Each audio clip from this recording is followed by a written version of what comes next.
His name was John Kennedy, senator from Louisiana. He walked in with a legal pad, a pair of reading glasses, and one single sheet of paper, printed, folded once, tucked flat on the table in front of him. No theatrics, no press conference energy. He looked genuinely like a man who had wandered into the wrong building and was too polite to say so. Across the table sat Nancy Pelosi, twice Speaker of the House. 40 years in American politics. A woman who had outlasted presidents, outmaneuvered rivals, and built a reputation for reading rooms the way chess grandmasters read boards, always 3 moves ahead, always in control, always the last one standing when the dust cleared. She did not consider John Kennedy a serious threat. That would turn out to be the most expensive miscalculation of her very long career, because the man she had already written off before he opened his mouth had spent the entire drive to that hearing room thinking about her, about one specific number attached to her name, and about exactly how slowly he was going to walk her toward it. The hearing itself was scheduled to be a technical affair, a markup session on financial disclosure legislation, the kind of agenda item that makes staffers yawn and journalists check their phones.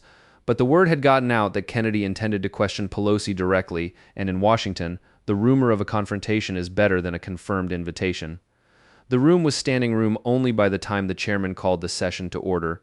People came expecting a fight. What they got was something stranger and more lasting than a fight. They got a math problem, a very simple one, with 2 numbers.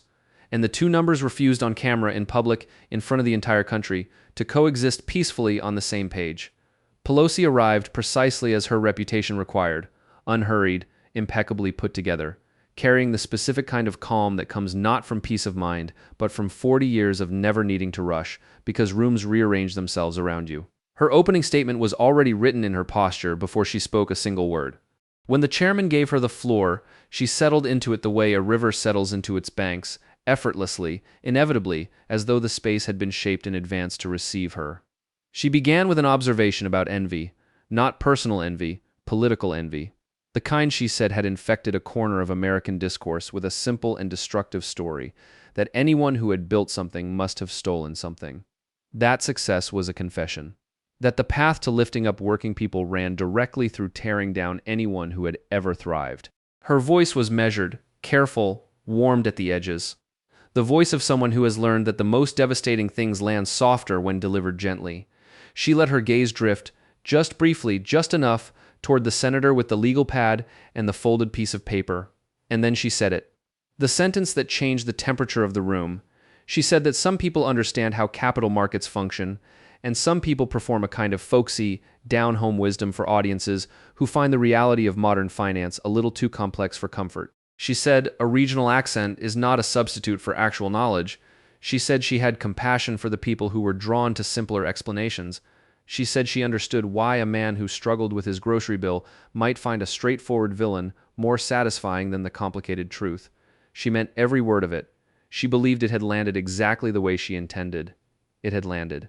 It just hadn't landed where she was aiming. Because in living rooms and break rooms and pickup trucks across the country, people were watching a woman in a suit that cost more than their monthly mortgage payment explain with warmth and patience, as though this were a favor she was doing them, that the reason their financial lives felt precarious was not the system. It was their own limited understanding of the system, and she was grateful. She wanted them to know for the opportunity to explain it to them. She had said the quiet part at full volume, and she had smiled while she said it. If anyone in that room expected John Kennedy to come back hot, to match her condescension with outrage, to give the cameras the fight they had come for, they misread him completely. He let the insult settle into the air. He let it find its own temperature. He thanked her. Senator Kennedy, Madam Speaker, thank you for that. And you're right about me on almost every count. I am charming. The gallery laughed, warm laughter, the kind that means you're with someone. I do not understand capital markets the way you do. My big financial move last year was a base boat, and my wife's still not fully over it. My savings account is at a credit union in Baton Rouge, and they gave me a toaster when I opened it, which I thought was a fine arrangement. So I'm going to need your patience today because you're the expert. You just said so, and I'm just a man with a boat he probably shouldn't have bought. More laughter. The gallery was his now. I want to look at some numbers with you. Your numbers specifically. I had a staffer pull the public filings. The ones you submit, the ones anyone can request, and she laid them out for me. And according to those public filings, your household's investment portfolio last year returned approximately 54%. He looked up over the glasses, patient, unhurried, 54%. Now, I had to have that explained to me, because I'm not fluent in this. But what she told me was that the broad market index, the S&P 500, the benchmark most professionals use, returned roughly 23% last year. And that was considered an exceptional year. A genuinely strong year by historical standards. He paused. Which means your household didn't just keep pace with the market. You didn't just match the professionals. You nearly doubled what the entire market produced. From a desk in the United States Congress, in your spare time, while serving the American people. He scratched the side of his face, the picture of a man working through something that wasn't quite adding up. My credit union gave me 4%. I called my wife. I said, "Honey, we had a good year." She told me not to get ahead of myself. 4%, and I was excited. You posted 54 you made in a single year, more than 10 times what a retired couple in my state managed in a good year with their life savings. He tilted his head. I am not calling that illegal. I want to be very plain about that. I'm calling it extraordinary. I'm saying that if your investment instincts are genuinely that precise, that consistent, that far ahead of the professionals, Wall Street would find you. They would not let that talent sit in a congressional office. They would be at your door with an offer that made a government salary look like pocket change. And so I'm sitting here wondering, with the greatest respect, how a busy public servant manages to so consistently and so dramatically outperform every fund manager, every analyst, every professional investor in the country. He laid one hand flat on the paper. And I think that's a fair question. I don't think it's an envious question. I think it's just arithmetic. Watch what he did there. He did not accuse her of anything. He complimented her. He said she was exceptional.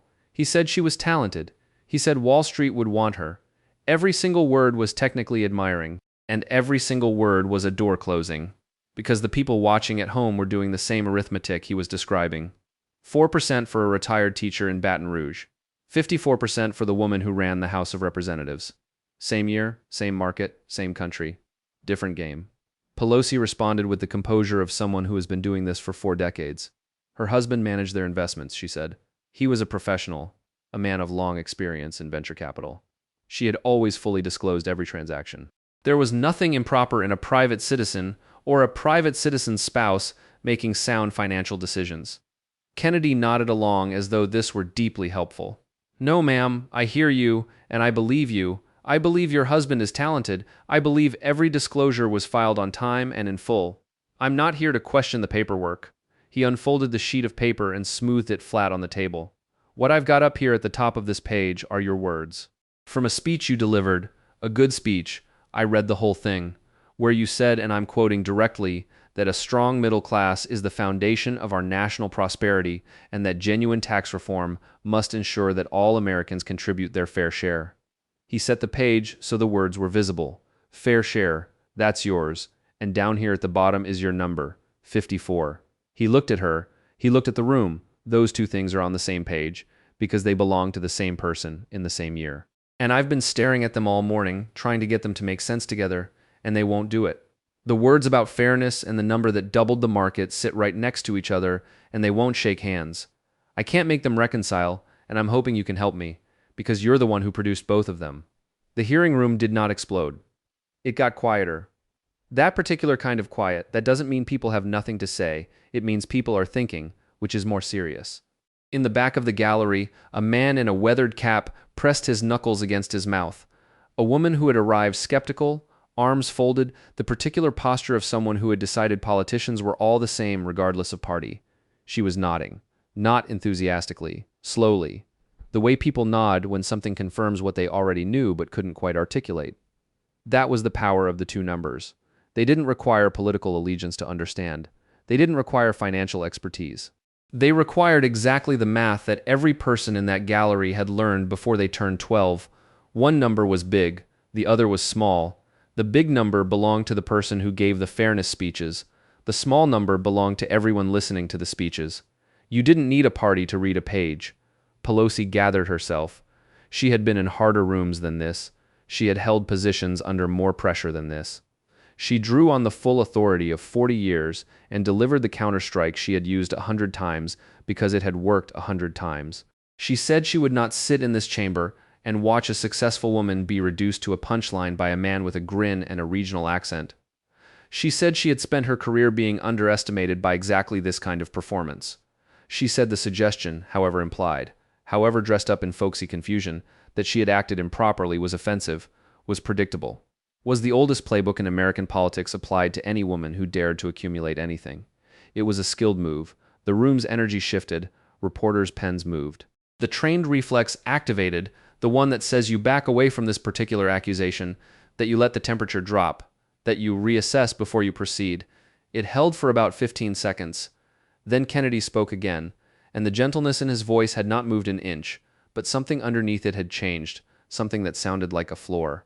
Madam Speaker, I need to correct the record on something, because you just put a charge in my mouth that I didn't make. I have not said, not once, not implied, not suggested that you broke a law. I believe you completely when you say the transactions were compliant. I take that at face value. He let a beat sit. Here's the piece you're hoping goes unexamined. The laws you complied with, the rules that govern what a member of Congress can and cannot do with their financial portfolio, those laws were written by Congress, by members like you, by committees like the ones you've chaired and the caucuses you've led. You followed the rules. I'm not disputing that. What I'm asking is who wrote the rules and whether the people writing the rules wrote them with any particular awareness of their own portfolios when they did. His voice stayed even, factual, almost kind. A man can be the most law-abiding citizen in his county if he gets up every morning and writes the laws before breakfast. That's not a character reference. That's a structural advantage. You didn't break a fence. You helped decide where the fence would go, and then you stayed inside it. And then you'd like credit for staying inside it. And that is a very different thing from what the lady in Monroe, Louisiana is doing when she tries to stay inside the rules written for her. The laugh that came from the gallery then was not warm. It had edges to it. It was the sound of recognition, which is sharper than amusement and lasts considerably longer. There is a particular skill in what Kennedy was doing, and it's worth pausing to name it, because it's rarer than it looks. He was not being outraged. Outrage is easy, and it burns fast, and it almost always makes the person wielding it look smaller than the target. He was not performing populism, which is the accusation Pelosi had leveled, and which he'd simply absorbed without reaction. He was being precise, methodically, unhurriedly, incrementally precise. He was asking one question at a time. He was accepting each answer. He was adding the answers up. And as the answers accumulated, the picture they made was not of a criminal. It was of a system, a specific, carefully arranged system that produced dramatically different outcomes for the people inside it versus the people subject to it. And the person defending the system happened to be the same person who'd spent 40 years giving speeches about how the system needed to be fairer. That gap between the speech and the number was the whole story, and the gap didn't need accusation. It didn't need outrage. It just needed to be visible. Kennedy made it visible. That was all he did. That was enough. While we're here, he said, settling back slightly, I want to bring up something that's been bothering me. A few years back, and colleagues on both sides of the aisle will remember this, there was a bill, a real straightforward piece of legislation. Bipartisan support. Simple premise. Members of Congress and their immediate family members should not be permitted to trade individual stocks while in office. Take the question off the table entirely. No more parsing disclosures, no more return comparisons, no more hearing rooms like this one. He paused, tilting his head. That bill got traction, made it out of committee, had names on it from both parties. People were talking about it seriously, and then it died. Didn't come to the floor, didn't get its vote, didn't get a debate. Just quietly went away, the way things in Washington go away when the people with the power to schedule them decide, for whatever reason, that now isn't the time. He looked at the dais, now for a good stretch of years, the person with the authority to decide which bills came to the House floor for a vote and which ones didn't. That was the Speaker of the House. That's a significant power. Schedule a bill, and it lives. Don't schedule it, and it quietly ceases to exist regardless of how many co-sponsors it has. He unfolded his hands. I am sure, absolutely certain, that the disappearance of the one bill in Washington that would have ended the stock trading question entirely had nothing whatsoever to do with the fact that the person controlling the schedule happened to be posting 54% returns that same period. I am sure of that. Coincidences happen. They're real. I believe in them. His voice dropped half a register. I've just never seen one hold so still and look so directly at the camera. Something shifted in the room at that moment that had nothing to do with noise. It was the kind of shift you feel before you hear a change in weight distribution, in attention, in who people were looking at and why. A young Democrat at the far end of the dais leaned forward and spoke carefully into her microphone. She did not raise her voice. She did not grandstand. She said, for the record, that she and many of her colleagues had believed for years that members of Congress should not be trading individual stocks. That the failure of that legislation to advance was not something the party should take pride in. That she hoped this conversation would finally move something that had stalled too long. And then she leaned back. The small physical distance of it, the deliberate, visible refusal to share the oxygen with someone drowning, communicated more than a speech could have. On the other side of the aisle, a congresswoman responded to Pelosi's earlier characterization, the implication that scrutiny of her portfolio was fundamentally about gender, with a quiet precision that cut deeper than the point it was answering. She said she was a woman. She said she had built things. She said a number on a page does not have a gender, and pretending it does is an insult to every woman who built something without a seat on the committee that writes the rules for the building. Pelosi's hand moved slightly on the table. The controlled stillness she'd maintained all morning had developed the faintest tremor in it, not visible enough to point at, but present enough to feel. Kennedy set his glasses down. I want to step away from the politics of this for a moment, he said, because there's something underneath the numbers that deserves to be said plain, and I think the people watching deserve to hear someone say it. The room quieted in a different way, not the sharp quiet of confrontation. The heavier quiet of something real being approached. There is a woman I'm thinking about. She lives in Monroe, Louisiana. She is not a person I invented for this moment. She is a type of person I know, a person most of us know, a person who did everything she was told to do. Worked for 38 years, put money aside every month without fail, even the months it genuinely hurt to do it, clipped coupons, packed her lunch, made the boring, responsible, unglamorous choices that financial advisors tell you to make if you want to sleep at night when you're old. His voice dropped lower. The room leaned in without realizing it. Last year, a good year, one of the better years the markets had in recent memory, she made 4%, maybe 5%. And she lay awake anyway because the cost of the things she actually needs, groceries, utilities, the prescriptions she takes in the morning, those costs didn't go up 4%. They went up considerably more than that. And so the year the market did well was still, for her, a year where the math didn't add up. A year where the number she has in her head, the savings target, that means she can finally stop, that she can finally exhale that number moved further away instead of closer. He was quiet for a moment. She played by the rules her whole life. The real rules, the ones written for regular people, by regular people, without a seat at the table where the other rules get made. And she got 4% and a knot in her stomach. And up here, from one of the most influential positions in the federal government, a position that votes on the very industries represented in the portfolio, a position that shapes the regulatory environment those industries operate in, the household returns 54%, 10 times what she managed in the same year in the same country. He shook his head slowly. And the person in that congressional seat gives speeches about how working families deserve a fair shake. She does, and the lady in Monroe hears those speeches, and she is not stupid. She is not envious. She is not looking for a villain because the world is too complicated for her. She is tired. She is precisely arithmetically tired of being told that the people who arrange the game care most about the people who can't afford the entry fee. Nobody clapped. Nobody laughed. The gallery had gone completely still in the way galleries go still when something has been said that is simply irreducibly true, and the truth of it is the kind that people carry home with them. 4 and 54, Kennedy said. She has been able to do that math her entire life. Nobody ever had to teach it to her. She learned it in her bones long before anyone in this building thought to write it on a page. What happened next was, in its own way, more revealing than anything Kennedy had said. Pelosi reached for the instrument she'd always been able to rely on, the grandeur of the office she had carried. She lifted her chin. She found the register in her voice that had opened national conventions, that had held fractious caucuses together through impossible nights, that had delivered the kind of addresses people remember as the moment something shifted.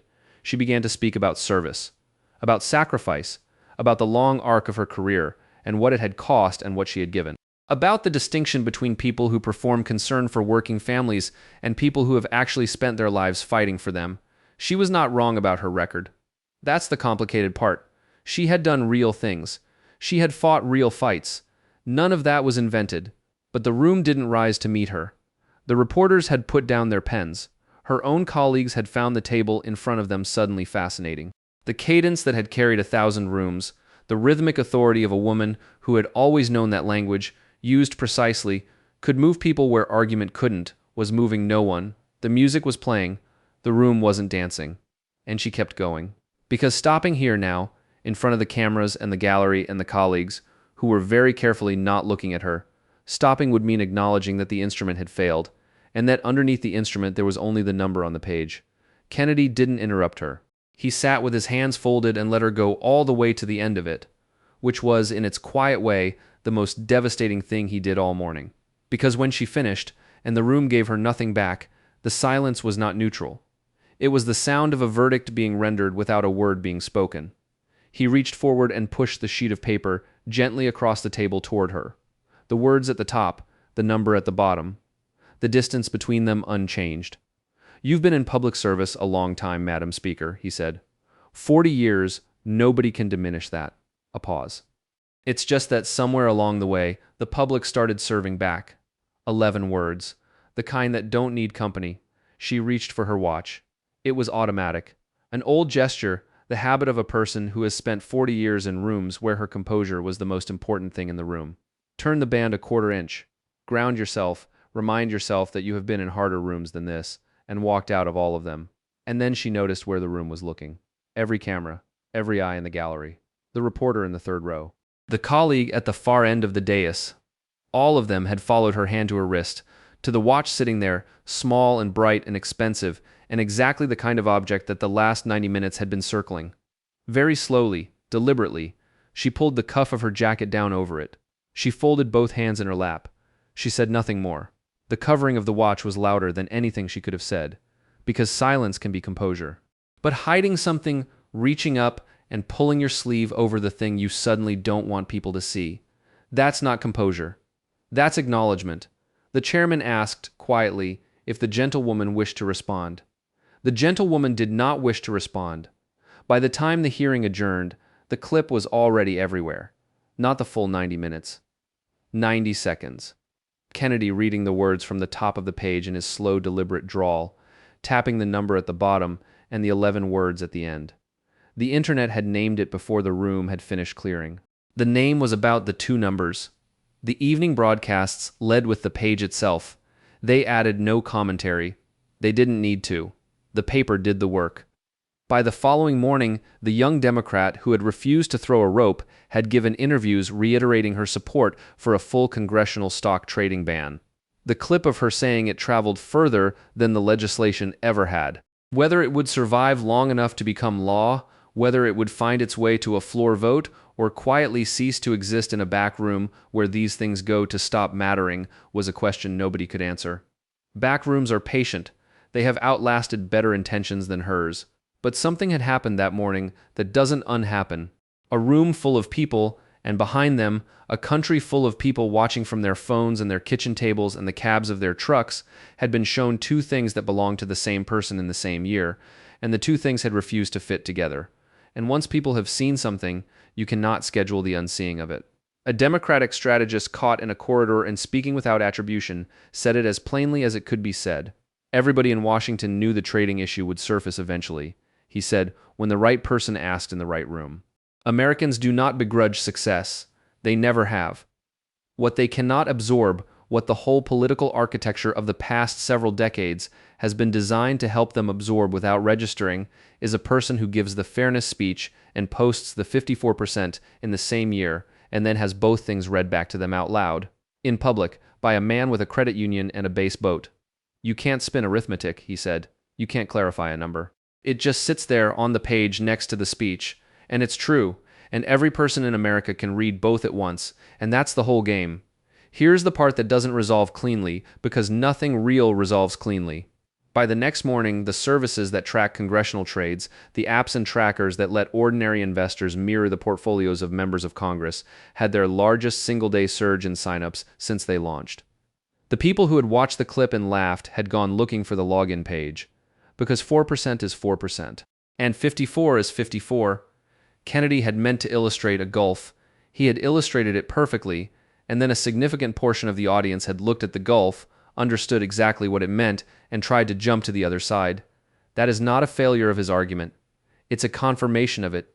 The argument was, these are two different games with two different rules and two different outcomes, and the people with access to the better game are the same people who write the speeches about fairness. The response from the country was, correct. So how do we get into the better game? It is both the funniest and the saddest possible ending.